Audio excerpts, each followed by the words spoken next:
Karl Lagerfeld n'aimait pas trop le sucre, mais nous avons justement choisi ce sujet. David Castello-Lopez adore le sucre, surtout en morceaux. Mais depuis quand peut-on consommer du sucre en morceaux? Alors avec moi, vous avez un peu l'habitude des sujets chelous, mais là je veux dire que, ça va loin. Une chronique sur les origines du sucre en morceaux, même pour moi, c'est chelou. Pourquoi? Eh bien parce que ça veut dire que quelqu'un a inventé le sucre en morceaux. Or je trouve qu'inventer le sucre en morceaux, ça sonne vraiment comme inventer l'eau chaude ou inventer le gros bout de l'œuf. Vous voyez, on n'y croit pas vraiment. Mais en fait, si, le sucre en morceaux a été inventé, parce qu'avant il y avait quoi? Alors au XVIIIe siècle, si vous achetiez du sucre, c'était sous la forme de gros rochers coniques comme ça, de plusieurs kilos. Pas pratique. Et si vous vouliez en mettre dans le café, il fallait attaquer ce rocher avec une pioche pour en détacher un morceau, puis casser encore ce morceau avec une pince jusqu'à temps d'avoir des morceaux de taille gérable pour votre café ou votre thé. Donc c'était long, c'était physique, c'était un peu relou. Ensuite, à partir du 19e siècle, il y a des marchands qui ont commencé à vendre du sucre déjà cassé. Mais il était cassé en morceaux de taille différente, dont certains ne rentraient pas dans les tasses. Alors il fallait les trempouiller un petit peu comme ça, puis les enlever. C'était encore relou. Mais tout a changé au milieu du 19e siècle en Moravie. Vous savez où se situe la Moravie? Oui, bien sûr. Oui, C'est l'ancienne République tchèque, Tchécoslovaquie. Exactement, c'est une région qui est passée de main en main, mais aujourd'hui, effectivement, c'est une région de la République tchèque. Dans les années 1840, en Moravie, il y avait une dame qui s'appelait Juliana Rad.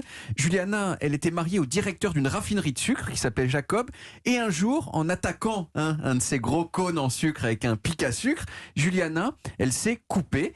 Et elle allait voir son mari, elle lui a dit pourquoi tu fais pas des doses de sucre individuelles dont la taille correspondrait à juste ce qu'il faut pour une tasse de thé à 1 ? Je sais pas si elle dit connard, mais moi je pense qu'elle a pensé connard. Et Jacob, il s'est mis au travail et il a fabriqué une presse spéciale. Et quelque part, entre 1840 et 1843, les premiers cubes de sucre uniformes du monde sont apparus. Mais le décollage du sucre en cube, il est venu que plus tard, 30 ans plus tard, avec Henry Tate. Henry, c'était un magnat du sucre, qui est surtout connu pour avoir donné son nom à la Tate Gallery. Non. Et dans les années 1870, il a acheté le brevet d'une autre méthode pour faire des cubes en morceaux qui avait été inventée par un Allemand. Une méthode plus fiable et moins coûteuse que celle de Jacob Rad. Et à partir de là, les cubes en morceaux sont devenus la norme. Aussi parce que c'était l'Angleterre victorienne.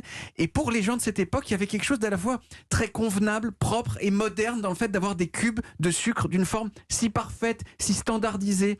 Et ce qui est rigolo, c'est qu'aujourd'hui, c'est tout l'inverse.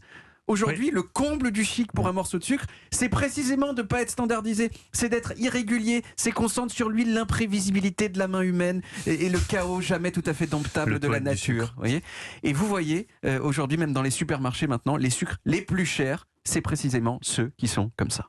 C'est magnifique. Et demain, vous nous ferez le sucre en cœur. Moi, j'ai des petits, des sucres qui sont en forme de cœur. C'est ma copine, elle achète ça. La vraie tendance, c'est que les gens arrêtent de bouffer du sucre. Surtout. Oui, alors Karl Lagerfeld, justement. C'est surtout assez impressionnant. Ils ont pris du temps là, quand même, pour se décider à les transformer en petits morceaux. Ou alors, il devait y avoir d'autres choses à faire à cette époque-là, quand même. En tout cas, on peut retrouver siècles, quand même. les origines en podcast sur toutes les applis audio et sur le site europe1.fr.